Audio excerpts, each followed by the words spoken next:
What's up, everybody? It's your boy, Brandon, back with another edition of the Macro Insights Podcast. But first, before we get started, a little disclaimer. I am not a financial advisor, and the guest is not giving financial advice. So everything you hear on this podcast is strictly opinion and should not be taken as financial advice. We disclose if we have any holdings discussed in this podcast, and you should not be following us as financial advisors. You should discuss this with professionals before you get involved or invested. And as always, it's not financial advice. So please, please, please take this strictly as our opinions and for entertainment purposes only. Now let's get into the show.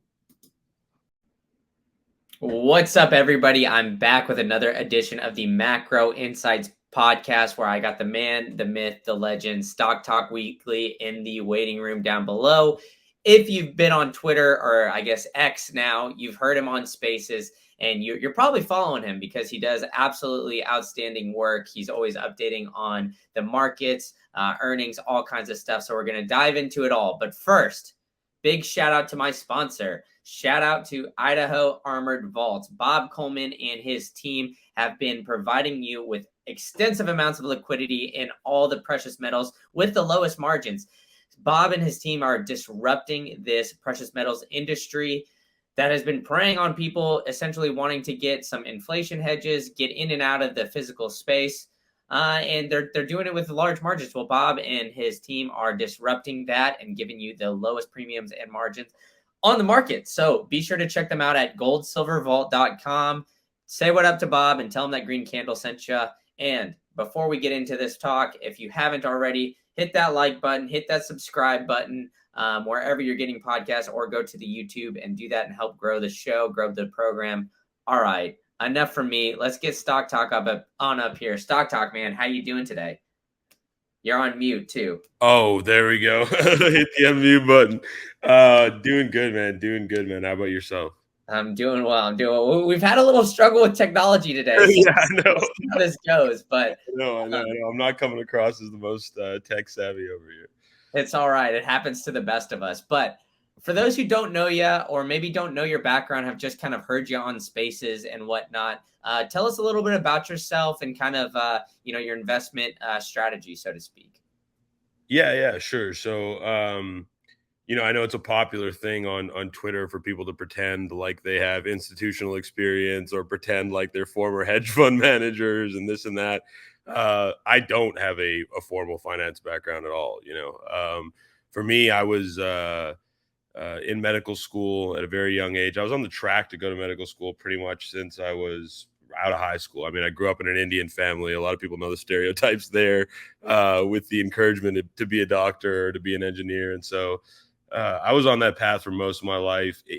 I can't ever say I was passionate about it. I mean, I was good at school and I have a good memory. And so I was able to perform well academically, but I was never like gung ho about being a doctor or like practicing medicine. And so, I found myself really interested in financial markets at a young age. My uncle, my mom's brother, one of her younger brothers, was a stockbroker for a long time, and so he used to just always kind of make me enticed by it.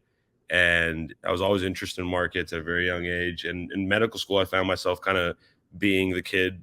You hear this kind of in reference, but being the kid that was like trading in the back of the classroom instead of paying attention. And you kind of see some of that now, especially after the retail trading boom in 2020. You see so many college students now like trading the same way that they would be sports betting 5 or 6 years ago. It's like getting that level of popularity among kids now. So, for me, that's what it was initially. And then as I got deeper into medical school, my third year is really where I decided to leave. After we started doing rotations, I went to Baylor College of Medicine in Houston, Texas. And so it's a pretty prestigious medical school. Back then, I think it was ranked top 5. I don't know where it is now, but it was difficult. It was demanding, but, it wasn't the schoolwork that discouraged me. It's when we started doing rotations and I kind of like got a real glimpse at what the job's like. At that point, I was kind of doubting if I wanted to do it every day for the rest of my life. And so I started looking at other possibilities. I felt like I was a good trader at that time. Now, granted, most people, when they're in their first few years, feel like they're really good. And so maybe my bias fed into it there, but it worked out. And, I've been trading full time now for a decade plus. And so, it's maybe it was luck of the draw, maybe it was the timing, but it worked out well. As far as Stock Talk Weekly goes, I started that brand back in 2020. So it's only been about 3 years. And I started it because, once this huge retail trading boom happened in 2020, I was already on Twitter on a personal account, and the content was just so bad. It was like everyone was pump and dumping stuff and just tweeting about nonsense, and people were chasing tickers, and seeing that kind of rubbed me the wrong way. And I felt like people, could stay better informed, make smarter trades that were higher probability. And so I tried to kind of inject myself in between it, and it worked well, and people were receptive to it. And, we grew really quickly. I had 0 followers 3 years ago, and now we have like 220,000. So, it was received well. We started a trading community about 1.5 years ago that's been received really well also. So yeah, it's been a fun ride, but that's the story in a nutshell. Yeah, man, that's great stuff. But it is interesting because you get a lot of people, especially myself included, that don't have backgrounds of these institutional kind of programs or whatnot, and kind of try to learn the ways through Twitter and whatnot. But what has been kind of, I guess, helpful for you, to kind of learn without having that background? Was it just kind of, just dipping your toes in there, like in the back of the class trading, or was it, more so, maybe learning from a family mentor, or, just kind of like receiving a bunch of that information that's, so readily available now on the internet? I'd say a little bit of all of the above. I mean, for me, it was, I was just always a good student. Like, I was always good at learning things and absorbing information. Like, that's part of what, got me a full ride to med school, right? Like, it's kind of a cultural thing. It was kind of a work ethic thing. But, my parents were just on my ass when I was a kid about being a good student and about like studying and like being diligent and like actually applying yourself if you want to learn something. And so, there's not a lot from my experience with medicine that I carry over into trading, but that's certainly one of the things that helped me a lot when I was early on. Most of it was just YouTube videos, books, mentors, conversations, screen time, right? The basic things that everyone else learns with, but I was just really motivated to do it. I was down to spend like 13-hour days, like really learning, and also, I never paper traded. There's something that a lot of people advocate for. For me, that really helped accelerate my growth because you lose all of the psychological burden when you're paper trading, all of it. People say that they, I paper trade the same way that I would trade with a real account. And it's never true, because the reality is that testing yourself psychologically, the pain of loss, losing money, like that teaches you lessons that you can't just hear somebody say. Like, I think every new trader in the world, probably the first thing they ever hear when they start trading is manage your risk, set a stop loss, have some sort of risk control, whatever it is, one of those versions of the phrase. And they hear it, but they don't apply it for months or even years sometimes, until they really lose enough money to where they're like, you know what, I'm not going to let that happen again. Right. And that just proves how difficult or how against your psychology it is to think that way. And you have to like kind of burn yourself. It's kind of like the kid touching the stove philosophy. Like, you can keep telling the kid not to touch the stove, but until the kid touches the stove, then they're going to be like, oh shit, the stove is really hot. That hurt a lot. I don't want to get hurt again, so I'm not going to touch the stove, right? You need to go through that experience. So I think that's what it was for me, was like screen time, trading with real money. It wasn't a lot of money when I first started trading. When I was really young, I didn't have a lot of money. So for me, a very small account, but it taught me discipline. It taught me how to like stare losses in the face. I blew up 2 accounts before I ever was profitable. So I think being willing to risk money, I think being motivated to learn, and the diligence of the work ethic, I think those 3 things was like what allowed me to learn as quickly as I did. Yeah, that's great stuff. And I agree 100%. Sometimes you need your back against the wall a little bit to figure out what you're really made of, right? I mean, to kind of test the waters and do the paper trading stuff. Look, I'm not a financial advisor by any means or anything like that. Me neither. Yeah, I put the disclaimer at the beginning of the show too, but you know, Here. at the end of the day, like I think, just like you said, having that little bit like that risk of loss like makes you trade differently than it's like, well, I lost $15,000 on this trade, but it's paper, so I really don't care. When really, like, all right, losing that $15,000 in real life would make you, feel your stomach in your chest, kind of thing. Like I mean, Exactly. there's something to feeling that feeling when you're kind of getting started trading that you need to be able to feel that in order to learn, right? I mean, it is a difficult game, and it is tough to get into, and that's where I kind of want to lead the conversation next. Is you say you've been doing it for like a decade plus or so, which means you kind of got started when everything was going up, so it seemed like it maybe there were some difficulties there. Obviously you said you blew up a couple of accounts, but for the most part the market was going up on a day-to-day basis, and now obviously it's a little bit more choppy. We have quite a different macroeconomic landscape. So how have you seen the times change from maybe the 2010 to 2020 range to now? Yeah, I mean, the markets weren't going straight up over the decade, but you're absolutely right to say that for the most part, we've been in a decade long, ripper here. There's corrections that I've traded through, and there were really hard months in 2017 and 2018. There were hard months in 2016. And so I've been through the ringer in terms of like the ups and downs and what a choppy market looks like, what a bear market looks like. I've been through those things. And so I don't really find myself like panicking about index direction anymore. I think that's probably the biggest point of maturity for me is that I see a lot of new traders panicking about index action. And to me, you know, if you're and the SPX traders are going to hate me for saying this, but if you want to own the S&P 500, then in my view, you should let the S&P 500 do the work. And over the very long term, it returns better than most stock pickers could on a year-to-year basis. And so if you're a passive investor and you want to buy index funds like the S&P 500 or the Qs and hold them for a very long time, chances are you're going to win on that. But if you're somebody that's concerning yourself with the day-to-day movements in the index and trying to predict them, I mean, to me, it's just a wild task to take on. You're talking about a basket of 500 stocks, and you're trying to come up with a reason on a day-to-day basis as to why the index is going to go up and down. I pay attention to the indexes because the direction of the market matters, right? If you're taking longs and the market's going up, that's a tailwind. If you're taking shorts and the market's going down, that's a tailwind, right? So the context matters. But I find myself trading indexes very, very infrequently. And the reason for that is I think your predictive powers, or I shouldn't even call them predictive powers because I try not to predict, I try to react when I'm trading.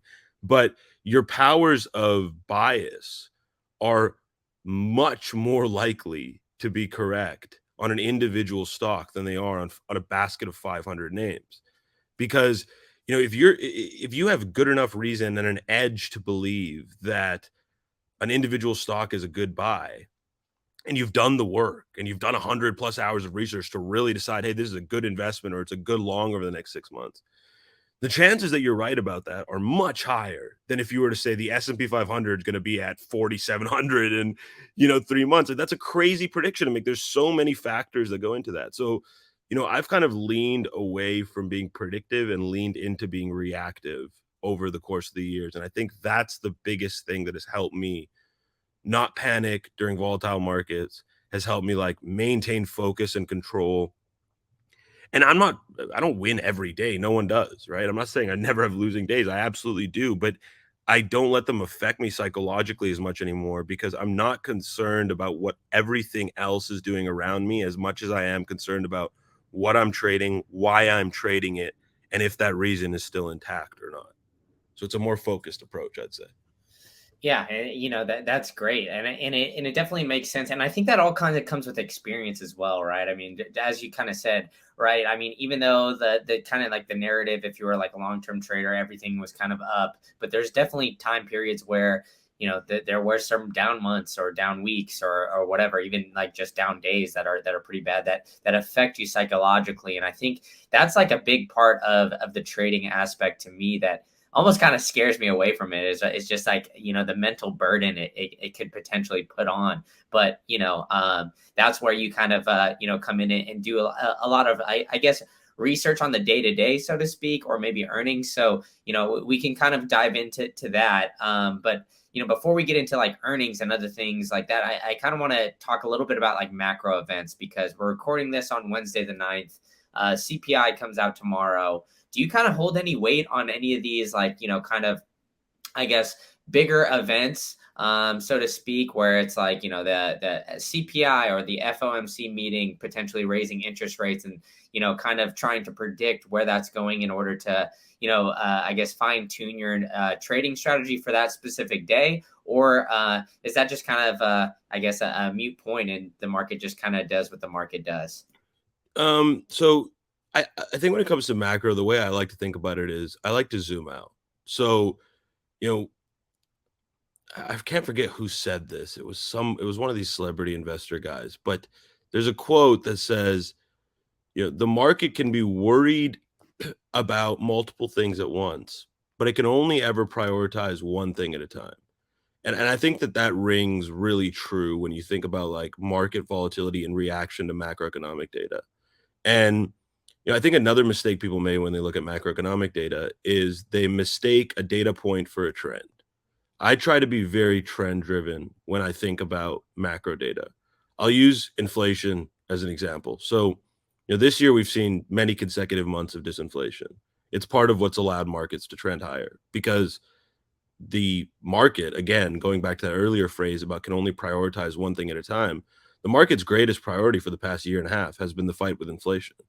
And that's been the market's greatest concern. I mean, you can very easily make that argument if you go back and look at any of the reactions up or down. When we get a cool print, the market loves it. When we get a hot print, the market doesn't. And, I think that over the past 3 months, because we've had so many consecutive months of disinflation, the market has moved on from the inflation narrative and is now more so focused on the earnings narrative. And I think you've also seen that ring true over the past few weeks with these 20% moves up or down on almost seemingly every major earnings report, right? These enormous high beta swings. It's a testament to the fact the market cares so much about these earnings in this moment. And so, I think the market's handed that baton to the earnings narrative. And now that earnings season is coming to a close, or the majority of this earnings season is coming to a close now with something like, I think 65% of S&P 500 companies reporting now. With that happening, especially by the end of September, the inflation baton could get placed back in first place, because if we see an uptick in inflation on this print, which a lot of people are already expecting, we've looked at the rally in energy so far, right? Especially the past 3 months. Oil's been on a ripper, coal's up 22% since June 1st. Commodities, especially energy related commodities, have ripped, and everyone knows that. And I think the market knows it as well. Now, if that can drive an uptick in inflation, we might get back to the point where the market's going to be reading every CPI report line to line. If it doesn't happen, then we can keep focused on the earnings and the commercial real estate and all of these other issues that are at hand. But I think zooming out, making sure you don't mistake a single data point for a trend, I think all these things are important, because in the moment, the market, if we get a hot print tomorrow, the market might dump, but that doesn't mean that inflation is back. You'd have to wait for another print and another print. And if they keep going in that direction, you can claim it's a trend back. But people made this mistake last year, with the bulls that got stuffed on the rally in August of 2022. People made this mistake on the other side of the ball this year when they kept doubting that the disinflation could continue, and it did for 9 months straight, right? And so people make this mistake frequently where they want to extrapolate a trend out of one data point, and it's not smart to do on either side. Yeah, and I agree with that too. I think, like, it almost seems to me like it's kind of because of this maybe the spread of information, right? I mean, I'm starting to pay attention to it. I mean, maybe institutional investors were doing this before and kind of paying a little bit more attention of it, but it seems like retail, it's more of a talking point, right? I mean, it's something that brings the people in on Twitter Spaces. People get curious about these kind of things. So it seems like that's kind of more of the narrative, opposed to, the potential of, the market swinging one way or the other. The market might have swung that way, whether or not the CPI print was fine. It just seems like they're kind of trying to find a reason for it, so to speak. And it is kind of interesting to kind of sit back and think about like the potential of market psychology, when it's all kind of based on analysts estimating, this value, whether it comes in higher or lower than estimations. And that's the kind of the same way with earnings, right? So that's where I kind of want to jump to next. We had Disney report today. Their earnings were, seemingly kind of fine, but it seemed like their subscriber base, for Disney Plus and ESPN Plus has just taken a huge dive. The stock has kind of gone down. So, when it comes to earning seasons, one, like on a broader scale, how do you look at, earnings as a whole? Do you kind of, hold a lot of weight in what's going on, like the direction of the company? And then maybe we'll take a dive into like Disney specifically maybe on like a little bit of a higher level. Yeah. So I think the Disney example, but earnings in general is a great um, point to circle back to the comment I made earlier about being reactive instead of predictive. Um, most of Twitter, or I should say X, or whatever we're calling it now, but most of X is people posting about what they think is going to happen on earnings, right? Like Disney's going to beat, Disney's going to miss, Amazon's going to beat, Amazon's going to miss. I'm taking, these out of the money weekly calls going into the earnings. I'm taking these out of the money weekly puts going into the earnings. None of that is consistently actionable. And when I say consistently actionable, I mean repeatable in a profitable way over a long time, over thousands of trades. You're never going to be able to predict earnings consistently in that way. No one can. There's ways to control your risk around using spreads or just going straight equity, but in a volatile market like this, I just don't do it. So I don't trade earnings because I don't have a crystal ball. And I think that like predicting what's going to happen is just wildly speculative, and it's just not the way I like to do things. But as far as reacting to earnings go, what I pay most attention to is I wait for the report. If it's a big company that's either an industry leader or it has been a popular stock or anything that I think could affect sentiment, I'll go and read the report. I'll look at the market reaction. The price action matters the most in terms of how it's going to affect other stocks. And then by the market open, I'll usually have a list of other stocks that I think will be affected by that reaction. So whether it's, let's say, I don't know, I'll use travel stocks as an example because they trade tightly. So let's say, Royal Caribbean comes out and posts a terrible quarter and the stock sells off 15%. What's going to happen in the following session? Well, Norwegian Cruise Lines is going to sell off. Carnival is going to sell off. Those are easy, give me the money trades in my view. That's sympathy trading. It's the simplest form of trading, right? Because those are predictable. They're high probability. They're stocks that move together over and over and over again. Another space that this happens is fintech names. Okay, like all of your fintech names, because the volume of the industry is considered, representative. When one of them posts good results, they all rally. When one of them posts bad results, they all dump. I mean, you can go on and on. Solar stocks, battery stocks, hydrogen stocks, any kind of closely related bundle of companies, this is going to be actionable on. So that's what I do following earnings. I wait for a big reaction. Right? I'm not concerned about, stocks up 2% or stocks down 2%. That's not driving sentiment in either direction. But I focus on the reports, stocks up 25% or stocks down 15%. Those affect the sentiment of the rest of the industry. And a lot of times, if the peers don't report for another few weeks or months, that's a easy trade because so much sympathy is going to get baked in before that report, so much expectation that they're going to follow their peer. It ends up being quite actionable. So I like to focus on high probability trades. But as far as the reactions go in general, it's been kind of underwhelming. I think the market has shown that it is prioritizing guidance pretty tremendously. I think there's still fear about a recession next year. I think that's obvious because not only are companies reluctant to give big guidance for next year, but I think the market is also tying in all of these lowered guidances to a narrative that there could be a slowdown next year. And that's compounding the reactions and making some of these stocks sell off 15 or 20%.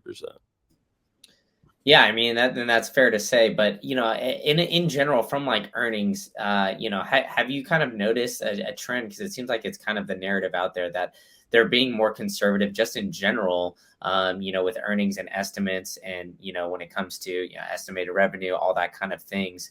It seems like it's not necessarily showing as like a quote unquote earnings recession because like the expectations of earnings are lower. Are you noticing that, or is that just kind of a narrative I'm seeing on like FinX, FinTwit, whatever.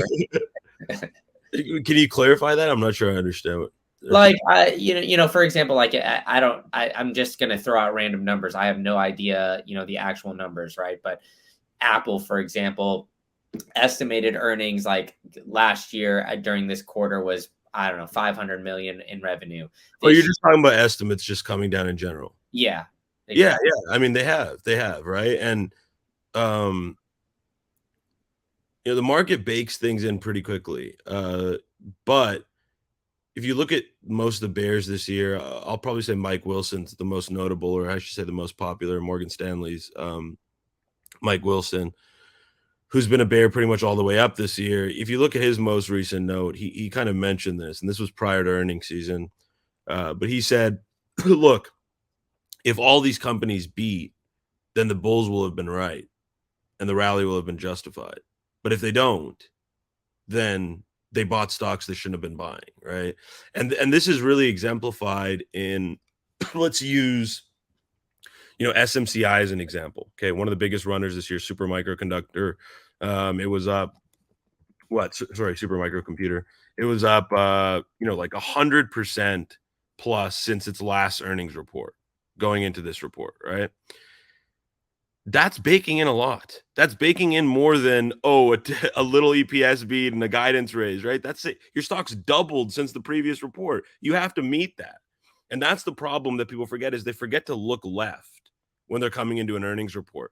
They forget to say, how far has the stock come since the last time they reported?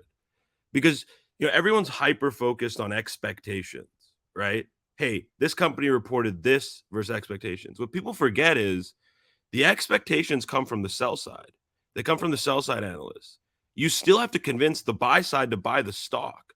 So all the people that have been buying the stock for the last 3 months, who have bought it at double the price of last quarter, aren't expecting more than a beat. They're expecting an enormous beat and an enormous raise. So that's been the issue, is that as part of this year's rally, so many stocks have doubled or tripled, you know, that are not going to show for it on the earnings reports.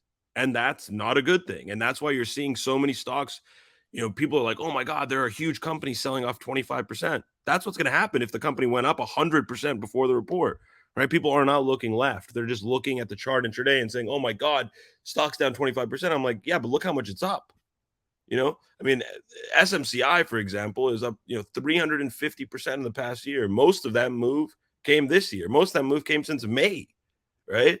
So, I'm not saying it's a bad company, by the way. I don't want to like target SMCI. They've done great and they deserve the run up. But I'm just saying you have to understand what the buy side has priced in going into the report. It's not just about, we beat estimates, stock should be up. Because that's a big complaint you see on X all the time. People are, oh my God, I had calls. They beat estimates. Why is the stock not up? You see that all the time, every report, right?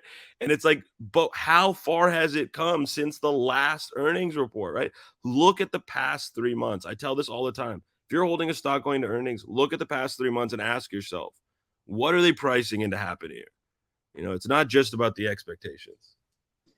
And that's interesting because I think you're the first trader that I've kind of talked to that has like kind of the backward lens, right? Where they're looking back at what has happened, what might happen based on what the previous previous results of earnings and other things has happened, right? And it seems logical to me, kind of why you do that. And it seems like kind of trading on earnings can be difficult, right? I mean, you kind of like lined it out there, like everybody kind of just thinks it should be cake, if you beat earnings or they beat estimates, the stock should just automatically go up. But it's not always the case, and simply because of the reasons you lined out, which are great. But from like I guess just general, right? I mean, you mentioned, I think, what, like 60 or 70% of the S&P 500 companies have went through earnings so far. So I'll leave it kind of broad. Like, how do you think that this earnings season has gone? Just from the companies that you're following,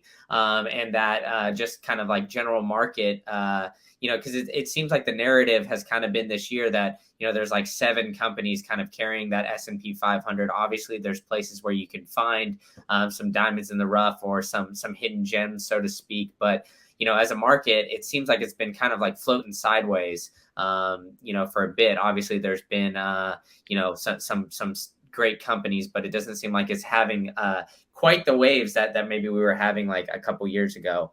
So I'll leave it at that. Like, how do you feel the market earnings season has gone? Just kind of based on what I said. Yeah, I think it's been a pretty big mixed bag. I think across the board, there's probably been more guidance lowering than people expected, and I think that's part of the the negative reaction driver. I think the markets are forward looking.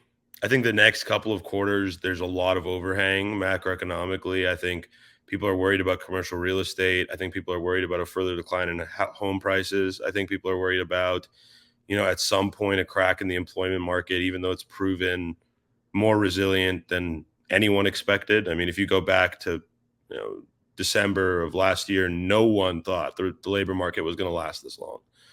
With rates going up as fast as they were, everyone thought it would crack sooner, and that was one of the other big surprises this year, outside of the disinflation narrative, that allowed equity markets to go higher, which was that, look, labor is not cracking. We keep beating on labor prints over and over and over again, and yeah, we've had a few misses here and there, but it just hasn't been significant enough to move the Fed's needle, and that means it hasn't been significant enough to move the market's needle either. And so there are still narratives at play that have risk, and I think the market knows that. And after this monster rally with a lot of equities trading pretty richly, the market's kind of asking itself if it still needs to own these stocks, especially after the earnings reports. And that's what's happening, I think. And that can change very quickly. We might come into next quarter and everyone just starts demolishing estimates, right? Because the big trend, the kind of trailing trend that people forget about, is that market expectations move well ahead of the season. And so,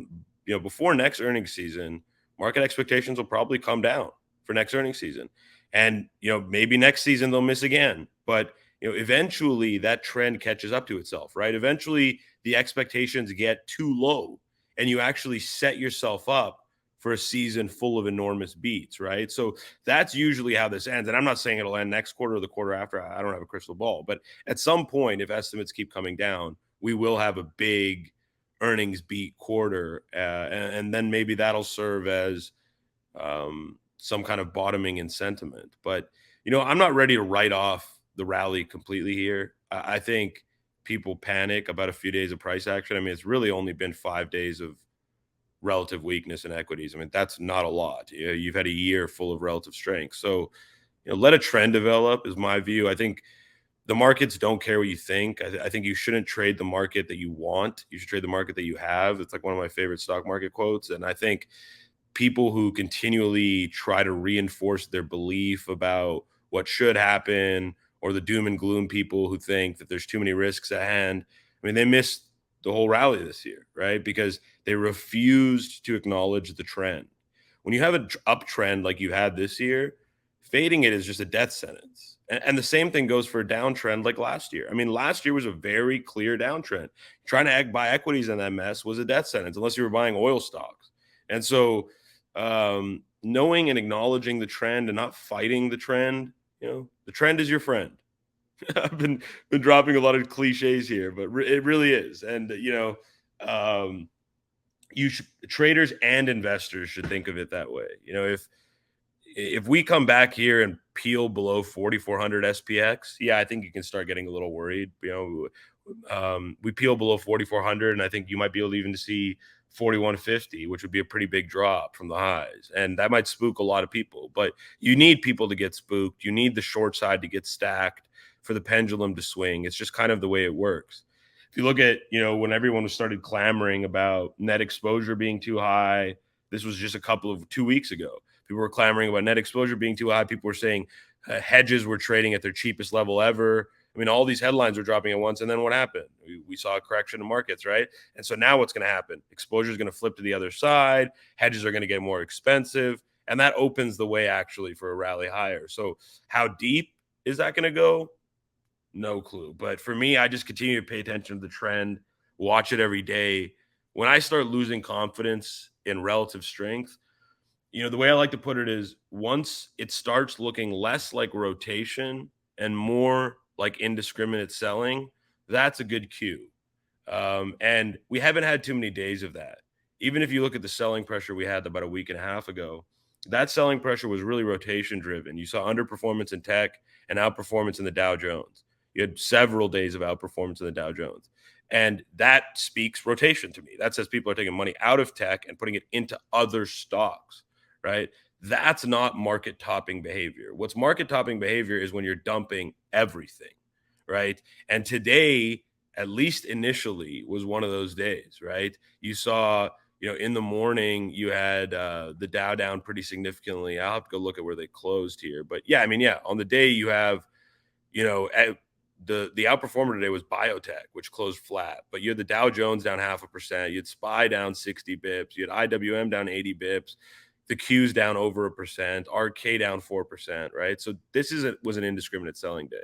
And you saw a bit of that last Friday too. But until you see a chain of these where, hey, you get 5 days of consecutive pure red indexes, then we can start talking about a downtrend.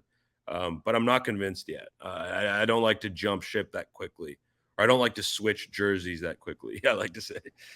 Yeah, and it doesn't see. Yeah, I mean, you're right. I mean, like if you hear the narrative on Twitter, it seems like a lot of more bears, like kind of doom and gloom, like pain ahead, right? Recession next year. That kind of like narrative is being thrown out. But I was just looking at the S&P 500, like year to date, it's like up about 17%. At the time of this recording, and from that decade long of growth that we talked about, they took the narrative was essentially you could assume 10 to 12 to 15% growth for the entire year, and we've already gotten that just over halfway through the year. So it seems like the trend, it's still trending up, although there are some cracks underneath the surface that you kind of outlined, right? I mean, potential for commercial real estate, jobs, a lot of other things that they've kind of been, thrown out there, and that the bears are continually talking about on X. But, with that, obviously we're coming out of the earnings seasons here now. We're getting into Q3 of this year. How is your kind of like market outlook for the rest of the year? Do you kind of, I guess, like trade on that kind of aspect where you're looking a little bit more forward, or do you kind of just, I guess, kind of take it day by day and do, as you kind of said, be a little bit more reactionary? Yeah, the latter, absolutely. I get this question, I'd say a lot, even on Twitter Spaces, like, hey, where do you think the SP 500 is going to be in 6 months? Or, hey, do you think this is a good price to buy this stock, or like whatever, like any of those types of questions? I always give the same answer, which is I don't have a crystal ball. And I think this is the biggest like myth and problem and cancer, if you will, on all of financial social media, is this idea that like we should be predicting what's going to happen, and even banks perpetuate this, right? Like the big banks, even they'll be like, oh, they come out in January, our S&P forecast for the end of the year. I'm like, what? You're talking about what, 12 months from now? How do you even know? And they're always wrong. Like they're always wrong. There's always one or two guys who are randomly right, and they parade it around at the end of the year like they're analysts of the year. And it's like, okay, to me, you just got lucky. Like to me, that does not forecast any kind of analytical discipline or skill. I let the sell side do that work, frankly, as far as predicting goes. And I like to react to sell side research. It's one of the main things that I use to trade, actually. But I don't do it. I mean, for me, it's like, if I even wanted to have a convicted opinion about where markets would be in 6 months, I wouldn't believe it. the amount of work that would actually take to have some kind of concrete opinion. I mean, you have to be analyzing everything, right? So for me, I'm very reactionary. Like I'll go where the markets take me. You know, if we give up 4,400 SPX next week and everything starts selling indiscriminately, I'll start shorting some stocks. You know, and if that doesn't happen, then I'll stick to the relative strength candidates that have worked all year and I'll keep trading them to the upside. I mean, for me, I really just keep it that simple. I know it sounds rudimentary, but to me, that's actually the biggest problem is overcomplication. This kind of like Nostradamus gene, that everyone has, like, ooh, crystal ball, because people love quote tweeting their tweets from 5 months ago and saying, oh, I was right, look, but they just ignore all the ones they were wrong on. So yeah, I just hate that. I just hate that mentality. I just think it's cancerous. I don't think it's a good way to trade either or invest, to be frank. I think when you're investing, you're not even predicting either. What you're doing is you're doing a ton of work to say this company right now is a good value buy. And I think that this company over the next X amount of years, whatever your desired holding period is going to become more valuable. That's your decision you're making when you're investing. You're not making a prediction. What you should be doing, even if you're holding individual stocks, is every single quarter, you should be reading the earnings report and asking yourself, is the reason I bought this stock still true? Is it still cheap? Is it still growing? Is it still executing? So I think both investing and trading are reactive or should be reactive. But I think too many people make them predictive unnecessarily and cost themselves money as a result. Yeah, I gotcha. Well, I mean, and that all kind of makes sense, right? But we've kind of alluded to it, right? I mean, this is how we kind of met was on Twitter Spaces and X or whatever. But as that's kind of developed over your time, right? I mean, you said you started with 0 followers, now you've got a couple 100,000. So obviously, congratulations on the success before we dive into that. But how do you think that the sharing of information and kind of the introduction of like social audio as well as kind of like Twitter threads, other kind of mediums where not only just Wall Street bets, but like kind of the sharing of information, how do you think that's developed over your time? And how on Twitter, and how do you think that has affected you trading, if any? Yeah, I think that's a great question. I mean, I think the emergence of social media in trading isn't necessarily new. I mean, you used to have Yahoo message boards and AOL chats and those kind of things, but it's certainly gotten much more influential. You even have hedge funds now coming out and saying they read Reddit message boards and read Twitter.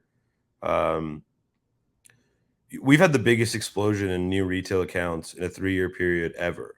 I mean, by far. It's not even close. There have been like 45 million retail accounts open in the last 3 years.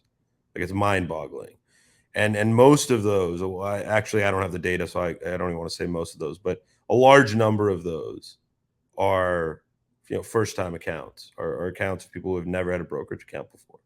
And so when you think of it that way, people, especially legacy, traders who traded during the dot-com bubble and stuff, those guys will say, well, markets never change, yada, yada, yada, yada.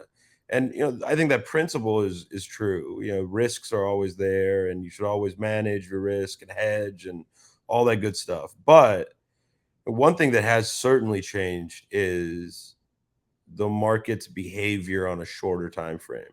And part of that is because of retail trading. The biggest evidence of this is SPX contract notional distribution. So SPX contracts are the most liquid, most traded contracts in the world of any product. So they're a good indicator of where your sentiment is going. And if you look at the percentage of SPX notional distribution in 2018, so prior to the COVID and 2019, 2020 situation, if you look at them in 2018, 15%, 15% was 0 DT or sorry, not just 0 DT, but less than 1 day to expiration. So either 0 DT or next day expiry, 15%. That number today is 60 to 65%.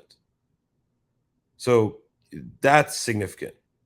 That's showing you that more people are trading on a weekly basis than ever before by quite a big margin. And that distribution has forced a lot of funds, especially fast money funds, to also participate in weekly and 0 DT contracts. in a way that they have never before. And so it's created this mechanism where reactions happen much faster, not only on individual stocks, but on indexes. You see this all the time. These huge, there's days where SPY trades like a penny stock, and there's days where these individual equities are up 25% or down 25% on earnings. This is all exacerbated by short-term trading. And social media has engineered that even more, because this emergence of social media technology and the spread of information rapidly and instantly to millions of people has created this liquidity influx where a stock gets mentioned on Twitter and within 2 minutes it's 10x its volume, or an options contract gets mentioned on Twitter and within 2 minutes it has more OI than it's had for an entire month. It's like that. That type of behavior is new, and that type of behavior is probably here to stay, partially because of what you're talking about, which is this explosion of social media and the instant transit of information, but it's accelerated by the explosion in retail trading and the access to retail trading. Like never before in history, really, prior to the first 5 years, has your average Joe Blow been able to go and open an account instantly on their phone, instantly get $100 instant deposit, and immediately go and buy a share of any stock they want. Anyone can do that now. That's a crazy level of access. And, the get rich quick scheme is really easy to sell when it comes to financial markets. Everybody on Twitter tries to do it. I hate it, but it's really easy to sell. And because of that, all of these people are flocking to retail trading, and it's going to just keep this trend going. Soon enough, you'll have hourly contracts, and I don't think people are ready for that, but that's really where we're headed. We're headed to 24-hour equities trading with hourly options contracts. Everything is incredibly hyper liquid at all times. Market makers are going to be eating steak and lobster every night for dinner. I mean, that's where you're headed, right? The market making industry is about to explode because everyone wants a piece. Trading is the only industry where somebody can do it for 5 years straight and lose money every year, and they still want to trade, right? I mean, it's one of the only industries. It's so sticky. Robinhood has shown this just in their account numbers. Like, think about how many retail traders have gotten washed out. Why haven't they lost all their accounts? Because they keep coming back. Next paycheck, they're just depositing another, couple $100, and they're back in the game. Same principle as sports betting, right? Sports betting, a lot of these sports books, DraftKings, it's hyper competitive. They go from sports book to sports book, but they're sticky to the industry. People who have been sports betting their whole lives are not quitting sports betting, even if they've lost money the whole time. In fact, the vast majority of people have. I have friends who have never made money on sports betting in 10 years, and they still sports bet every weekend, right? So it's like, it's the same principle, right? It's the same principle. It's like people are willing to burn their money for entertainment. And for some people, trading is entertainment. I don't know what you're talking about, dude. I love weekend, dude. I'm definitely going to win a lot of money. This NFL season's mine. I don't know what you're talking about. It's going to happen. I'm the same way. Yeah. I know I'm totally kidding, obviously, but maybe not. I don't know. But, it is interesting that you kind of brought up like DraftKings and some of these, the market makers and kind of like the correlation between the two, because, it seems like they're doing a lot of like incentivizing to get, clients to kind of stay, right? I mean, like you mentioned DraftKings and some of their competitors, right? I mean, they give you like outrageous, just like for sure bets that you can put like a couple $100 on that you like will automatically win just to join their sports book. And then it seems like people are kind of just jumping. I have friends that jump from best offer to best offer, and they just kind of do that. And then they see whichever odds they like, and then that's the sports book they're using that weekend. And it seems like that's kind of, almost like the Robinhood model, so to speak, right? I mean, like you join their platform, you deposit, you invite friends, they give you a stock. Whereas like, the older kind of like the Charles Schwabs and, some of these other brokerages, they don't really give you those kind of, incentive based like referral kind of things.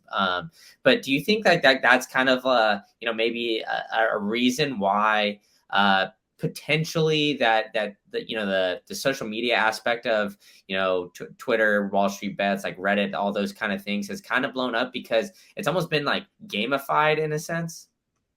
Yeah, I mean, that's definitely true. It certainly has been gamified. I mean, that's what apps do, is like that's why they focus on UI and ease of access and referrals, and like it's intended to gamify. They'll never admit that, but that's the intention.